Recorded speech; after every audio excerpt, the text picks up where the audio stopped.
ಸ್ಫಟಿಕದಂತೆ ಶುಭ್ರವಾದ ಸರೋವರವದು. ಇದು ಹಿಂದೂಗಳ ಪಾಲಿಗಂತೂ ಪರಮ ಪವಿತ್ರ. ಈ ಸರೋವರದಲ್ಲಿ ಒಮ್ಮೆಯಾದರೂ ಮಿಂದು ಜನ್ಮವನ್ನು ಪಾವನಗೊಳಿಸಬೇಕೆಂದು ದೇಶ ವಿದೇಶಗಳಿಂದ ಸಹಸ್ರಾರು ಮಂದಿ ಈ ಸ್ಥಳಕ್ಕೆ ಭೇಟಿ ನೀಡುತ್ತಾರೆ.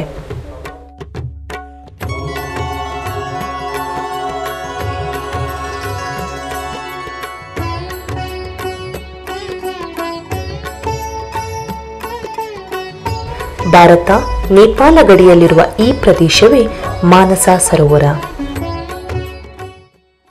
ಪುರಾಣ ಮತ್ತು ನೈಸರ್ಗಿಕ ಸೌಂದರ್ಯದ ಮೂಲಕ ಪ್ರಸಿದ್ಧಿಯಾಗಿರುವ ಈ ಸರೋವರ ಅದೆಷ್ಟೋ ಯಾತ್ರಿಗಳನ್ನು ತನ್ನತ್ತ ಕೈ ಚಾಚಿ ಕರೆಯುತ್ತಿದೆ.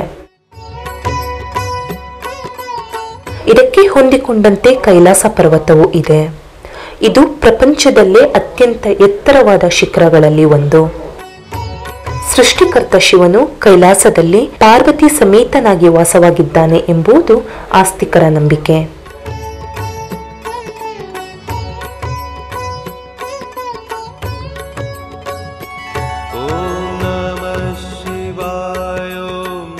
ಕೈಲಾಸ ಪರ್ವತಕ್ಕೆ ಮೇರು ಪರ್ವತ, ಸುಮೇರ, ಸುಶುದ್ನ, ಹೇಮಾದ್ರಿ, ದೇವ ಪರ್ವತ, ಗಾನ ಪರ್ವತ, ರಜತಾದ್ರಿ, ರತ್ನಸ್ತಂಭ ಎಂಬ ಹೆಸರುಗಳಿವೆ. ಇದರೊಂದಿಗೆ ರಾವಣ ಪರ್ವತ, ಹನುಮಾನ್ ಪರ್ವತ, ಪದ್ಮಸಂಭವ, ಮಂಜುಶ್ರೀ, ವಜ್ರಧರ, ಅವಲೋಕೇಶ್ವರ ಎಂದು ಈ ಪರ್ವತವನ್ನು ಕರೆಯುತ್ತಾರೆ.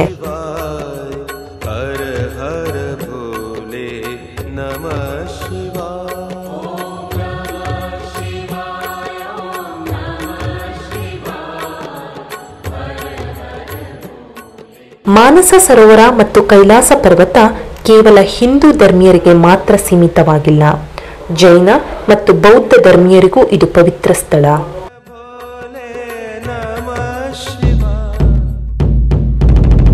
ಜೈನ ಧರ್ಮದ ಮೊದಲನೇ ತೀರ್ಥಂಕರ ಕೈಲಾಸ ಪರ್ವತದಲ್ಲಿ ನಿರ್ವಾಣ ಹೊಂದಿದನು. ಆದ್ದರಿಂದ ಜೈನ ಧರ್ಮೀಯರಿಗೆ ಇದು ಪವಿತ್ರ ಸ್ಥಳ.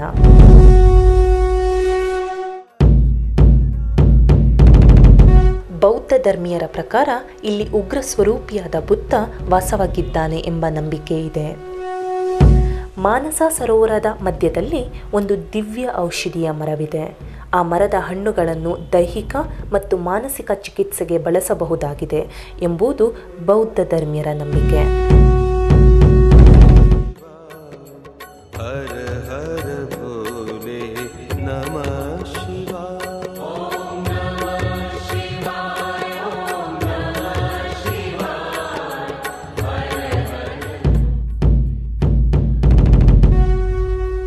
ಕೈಲಾಸ ಪರ್ವತದಲ್ಲಿ ಬೆಳಕು ಮತ್ತು ಶಬ್ದಗಳ ಸಮಾಗಮದಿಂದ ಓಂಕಾರನಾದ ಹೊರಹೊಮ್ಮುತ್ತದೆ.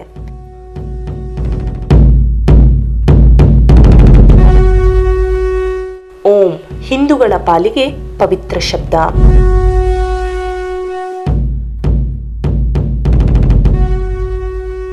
ಶಿವನು ನಾದೋಪಾಸಕನಾದ ಕಾರಣ ಓಂಕಾರದ ಉತ್ಪತ್ತಿ ಕೈಲಾಸ ಪರ್ವತದಲ್ಲಿ ಆಗಿದೆ.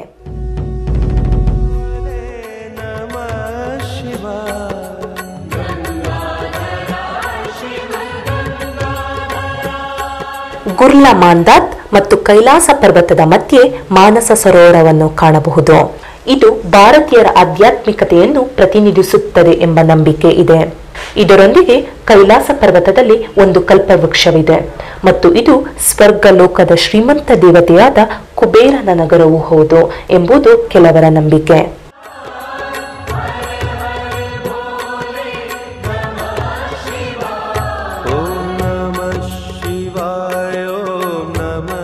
ಬ್ರಹ್ಮನ ಮಾನಸದಲ್ಲಿ ಈ ಸರೋವರ ಸೃಷ್ಟಿಯಾಯಿತು ಎಂದು ವಾಲ್ಮೀಕಿ ರಾಮಾಯಣದಲ್ಲಿ ಉಲ್ಲೇಖಿಸಲಾಗಿದೆ.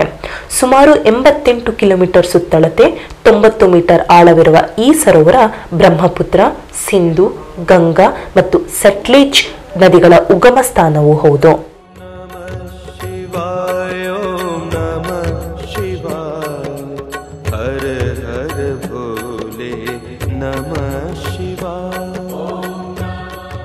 ಕೈಲಾಸ ಪರ್ವತ ಮತ್ತು ಮಾನಸ ಸರೋವರ ಯಾತ್ರೆ ಅಷ್ಟೊಂದು ಸುಲಭವಲ್ಲ. ಇದು ಸಮುದ್ರ ಮಟ್ಟದಿಂದ ಸುಮಾರು 14,950 ಅಡಿ ಎತ್ತರ ಇರುವುದರಿಂದ ಇಲ್ಲಿ ಆಮ್ಲಜನಕದ ಕೊರತೆ ಇದೆ. ಇದರಿಂದ ಉಸಿರಾಟದ ತೊಂದರೆ, ನಿಶ್ಶಕ್ತಿ ಕಾಡುವ ಸಾಧ್ಯತೆಯೇ ಹೆಚ್ಚು ಮತ್ತು ಇಲ್ಲಿನ ವಾತಾವರಣಕ್ಕೆ ದೇಹ ಹೊಂದಿಕೊಳ್ಳುವುದು ಕಷ್ಟಕರ.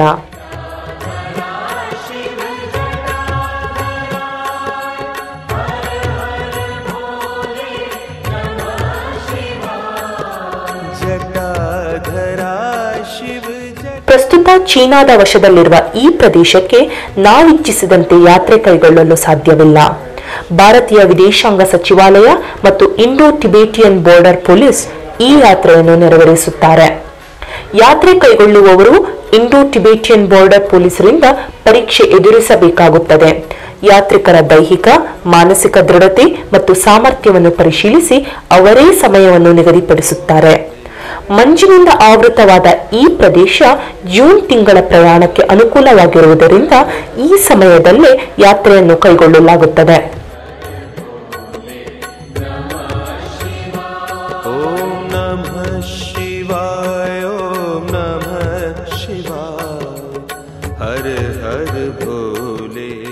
ಮಾನಸ ಸರೋವರವನ್ನು ತಲುಪಬೇಕಾದರೆ 52 ಕಿಲೋಮೀಟರ್ಗಳಷ್ಟು ಕೈಲಾಸ ಪರ್ವತದ ದುರ್ಗಮ ಹಾದಿಯಲ್ಲಿ ಸಾಗಬೇಕು.